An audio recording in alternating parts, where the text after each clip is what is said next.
Right. దీంట్లో చూస్తే governor కోట ఎమ్మెల్సీల నియామకంపై తుది విచారణ ఫిబ్రవరి 12కు వాయిదా. వారిని మంత్రులుగా నియమించకుండా అడ్డుకోవాలన్న విజ్ఞప్తిని తోసిపుచ్చిన ధర్మాసనం. గవర్నర్ కోట ఎమ్మెల్సీలుగా ఎన్నికైన ఎవరు ఇటీవల కాలంలో కోదండరాము, అమీర్ అలీ ఖాన్. సో వాళ్ళ విషయంలో సుప్రీంకోర్టులో దాసోజు శ్రావణ్, కుర్రా సత్యనారాయణ పిటిషన్ దాఖలు చేశారు.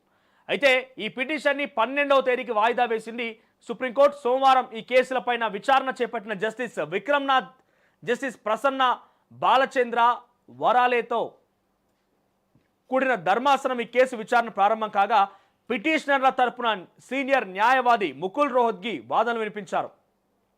గత ఆగస్టు 14న సుప్రీంకోర్టు ఈ కేసులో ప్రతివాదులకు నోటీసులు జారీ చేస్తూ తెలంగాణ హైకోర్టు ఇచ్చిన తీర్పుపై స్టే విధించింది.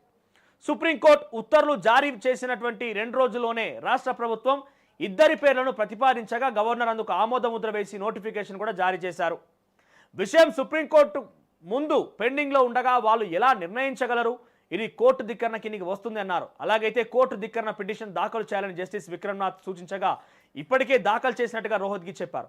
తుది ఉత్తర్వులు జారీ చేసేంత వరకు ఎవరిని నియమించకూడదని సుప్రీంకోర్టు స్టే ఉత్తర్వులు చెబుతున్నా వారు నియామకాలు చేపట్టారని దీనిపై స్పష్టత ఇవ్వాలని కోరారు. ఆ అంశాన్ని తాము నిర్ణయిస్తామని స్పష్టం చేశారు జస్టిస్ విక్రమ్నాథ్. కేసు తుది విచారణ ఫిబ్రవరి 12కు వాయిదా వేసినట్టుగా ప్రకటించారు.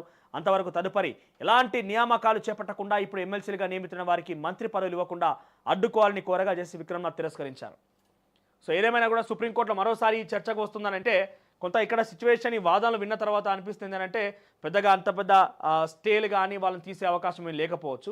కానీ ఇక్కడ చాలా బలంగా వాదనలు వినిపించేటువంటి ముకుల్ రోహత్గి ఉన్నారు, సీనియర్ న్యాయవాది. ఆయన ఏం చెప్తున్నాడంటే ఒకవైపు సుప్రీంకోర్టులో దీనికి సంబంధించిన అంశం పెండింగ్లో ఉండంగానే అక్కడ నోటిఫికేషన్ రావడం, వాళ్ళిద్దరిని ప్రకటించడం, ఆమోద ముద్ర వేయడం, ఎమ్మెల్సీలుగా ప్రమాణ స్వీకారం చేయడం జరిగిపోయింది. ఇది ముమ్మాటికి కోర్టు ధిక్కరణ కిందికే వస్తుందని చెప్పి రాష్ట్ర ప్రభుత్వాన్ని ఎక్కుపెట్టే విధంగా ఆయన మాట్లాడుతూ తదుపరి వారికి మంత్రి పదవులు ఇవ్వకుండా అడ్డుకోవాలని చెప్పి అడిగినటువంటి రిక్వెస్ట్ గాను తిరస్కరించింది.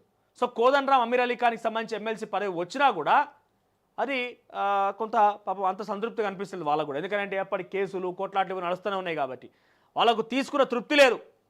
వాళ్ళకి ఎమ్మెల్సీలుగా పదవులు తీసుకున్నటువంటి అనుభవిస్తున్నటువంటి ఆ తృప్తి లేకుండా పోయింది. ఎప్పటికీ కోట్లు గీట్లు అని చెప్పి రోజుకో కథనం వచ్చినా కొద్దీ వాళ్ళంతా భయప్రాంతలకు గురవుతున్నారు. కానీ వాస్తవానికి నిజంగానే గతంలో తమిళసై సౌందరరాజన్ కనుక పెట్టేటువంటి కండిషన్స్ ఏమని, గవర్నర్ కోటాలో వీళ్ళని ప్రతిపాదించాలంటే రాజకీయ నేపథ్యం ఇద్దరికీ ఉన్నది కాబట్టి రాజకీయ నేపథ్యంలో వ్యక్తులను మేము ప్రతిపాదించలేము అని చెప్పిన నేపథ్యంలో కోదండరాం కూడా రాజకీయ నేపథ్యం ఉంది. ఒక రాజకీయ పార్టీకి రాష్ట్ర అధ్యక్షుడు ఆయన, రాజకీయ పార్టీకి అధినేత ఆయన, ఆ ఫౌండర్ ఆయనకు రాజకీయ నేపథ్యం ఉంది. కానీ ఇక్కడ గతంలో ఉన్నటువంటి ఆ సిచ్యువేషన్ని వీళ్ళు సవాల్ చేసి హైకోర్టుకు పోయినప్పటికీ హైకోర్టు తమిళసైని తిరిగి మళ్ళా ప్రతిపాదించాలని చెప్పడం, ఆలోపుగానే ప్రభుత్వం మారడం, ఆ ప్రభుత్వం మారిన సందర్భంలో కుర్ర సత్యనారాయణ, దాసోజు శ్రావణ్ పేరు కాకుండా కోదండరాము, తర్వాత అమీర్ అలీ ఖాన్ పేరు ప్రతిపాదించిన ప్రభుత్వం దానికి ఆమోద ముద్ర కూడా దాదాపుగా పడిపోయింది. కానీ అంతలో మళ్ళోసారి హైకోర్టు పోయినటువంటి దాసోజు శ్రావణ్, కుర్ర సత్యనారాయణలు గతంలో మా పేర్లు ప్రతిపాదించినప్పుడు మాకు రాజకీయ నేపథ్యం ఉందని చెప్పినటువంటి ఈ తమిళసై సౌందరరాజన్ గవర్నర్ గారు ఇప్పుడు మరి రాజకీయ ప్రమేయమైనటువంటి అదే రాజకీయంగా ఆ ఫ్లేవర్ ఉన్నటువంటి కోదండరాంని ఎలా మీరు యాక్సెప్ట్ చేస్తారని క్వశ్చన్ చేస్తే హైకోర్టు ఏం చెప్పింది, తిరిగి మళ్ళీ పునరుద్ధరించండి, మళ్ళీ మీరు మళ్ళీ ఆ నోటిఫికేషన్ జారీ చేయడం, మళ్ళీ దీనికి సంబంధించి పేర్లు ప్రతిపాదించండి ప్రభుత్వానికి సిఫార్సు చేస్తే ప్రభుత్వం ఈసారి దాసోజు శ్రావణ్, కుర్రా సత్యనారాయణ పేర్లు ప్రతిపాదించింది. అప్రూవల్ వచ్చేసింది.